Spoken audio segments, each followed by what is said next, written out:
Welcome to Rangamati. আপনি এখন যে অপরূপ সুন্দর দৃশ্যটি দেখছেন, এটি রাঙামাটির সেই বিখ্যাত ঝুলন্ত ব্রিজ।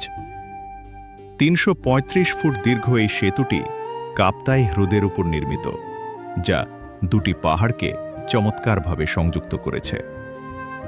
১৯৮৬ সালে বাংলাদেশ পর্যটন কর্পোরেশন এই সেতুটি তৈরি করে, মূলত হ্রদ পাড়ের মানুষের যাতায়াত সহজ করতে এবং রাঙামাটির পর্যটনকে আরও আকর্ষণীয় করে তুলতে এই উদ্যোগ নেওয়া হয়েছিল।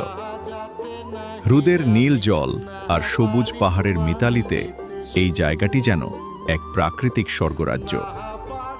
আপনি যদি এর উপর দিয়ে হাঁটেন, তবে মৃদুমন্দ বাতাস আর নিচে জলের ছোঁয়া আপনার মনে এক অন্যরকম শিহরণ জাগাবে। সবুজ পাহাড়ের মাঝে আঁকাবাঁকা এই হ্রদ যেন প্রকৃতির এক অনন্য সৃষ্টি। নৌকার আনাগোনা আর স্থানীয় মানুষদের জীবনযাত্রা এই দৃশ্যকে আরও প্রাণবন্ত করে তোলে।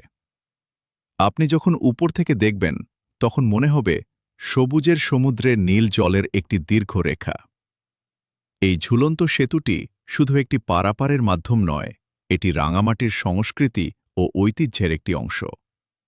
যদি আজকের এই ড্রোন ফুটেজটি আপনার ভালো লেগে থাকে, তাহলে প্লিজ লাইক দিয়ে আমাদের পাশে থাকুন, কমেন্ট করে আপনার মতামত জানান, বন্ধুদের সাথে শেয়ার করুন এবং চ্যানেলটি ফলো করতে একদম ভুলবেন না।